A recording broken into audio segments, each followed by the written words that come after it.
संस्कृतं कथयति। प्रिय संस्कृत मित्राणि, नमः संस्कृताय।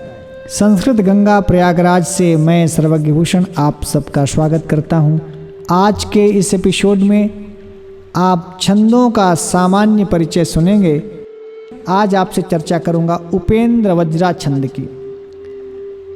मित्रों, उपेंद्र वज्रा के प्रत्येक चरण में 11 अक्षर होते हैं। जैसे इंद्र वज्रा को आपने पढ़ा था, 11 अक्षर वाला इंद्र वज्रा भी है, उपेंद्र वज्रा भी है। आप इंद्र वज्रा को बड़ा भाई, उपेंद्र वज्रा को छोटा भाई मान सकते हैं।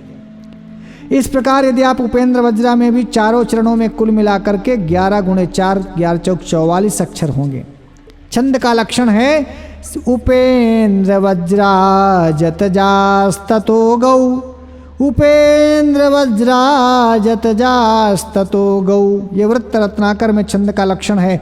उपेंद्र वज्रा यानी उपेंद्र वज्रा छंद। जतजा माने जगण, तगण और जगण।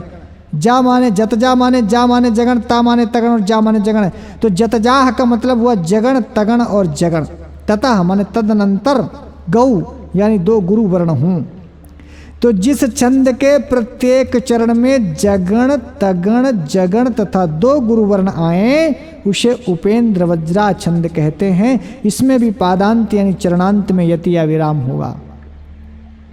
इंद्र वज्रा छंद का यदि प्रथम वर्ण लघु कर दिया जाए, सुन लो भाई, इंद्र वज्रा छंद का यदि प्रथम वर्ण लघु कर दिया जाए तो वही उपेंद्र वज्रा छंद हो जाता है। इसीलिए छंदो मंजरी में इसका लक्षण लिखा है उपेंद्र वज्रा प्रथमे लघु सा।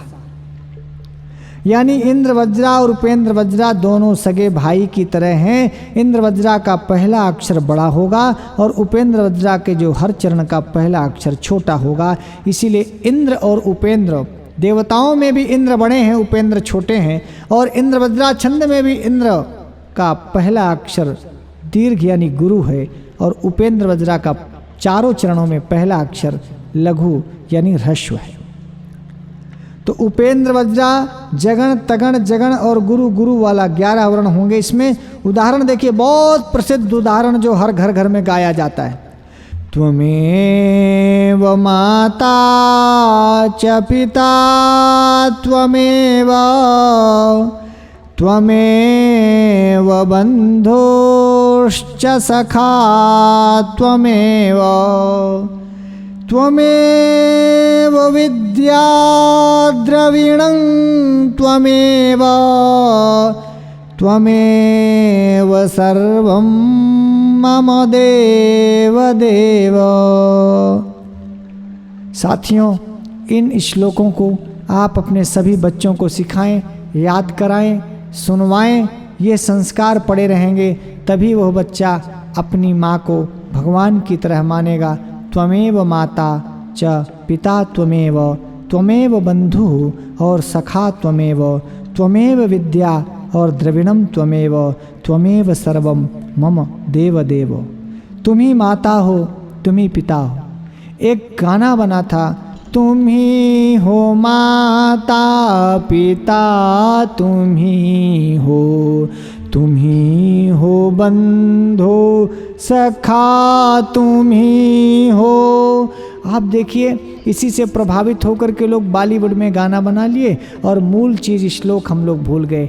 मैं अब सुनने वाले अपने सभी साथियों से अनुरोध करूंगा, अपने छोटों को बड़ों को कम से कम संस्कृत के कुछ श्लोक अवश्य याद कराएं। उनमें त्वमेव माता च पिता त्वमेव, तुम ही माँ हो, तुम ही पिता हो, त्वमेव बंधु हो, आप हमारे बंधु बांधव हो, भाई हो, सखा त्वमेव, तुम ही हमारे मित्र हो, सखा हो, दोस्त हो, त्वमेव विद्या, आप ही हमारी विद्या हो, द्रविणम त्वमेव, द्रविण माने तुम धन हो मेरा, तुम ही मेरा धन हो, और त्वमेव सर्वम, तुम ही मेरे सब कुछ हो, मम देव देव, हे देव आप ही हमारे सब कुछ हैं, आपके सिवाय हमारा कोई नहीं। तो स्पष्टीकरण आप सुन लें। इस छंद के प्रत्येक चरण में जगण है, फिर तगण है, फिर जगण है और 2 गुरु वर्ण आए हैं। इस प्रकार से यह उपेंद्र वज्रा छंद है। इसके प्रत्येक चरण में 11 अक्षर हैं और पादांत में यति है। ध्यान दें, पादांत में लघु वर्ण भी विकल्प से गुरु माना जाता है। अतएव यहाँ पादांत वर्ण ह्रस्व होते हुए भी गुरु वर्ण गिने जाएंगे। त्वमेव त्वमेव में जो आप लास्ट में वा को छोटा देख रहे हैं वो वास्तव में पादांत में दीर्घ माना जाएगा।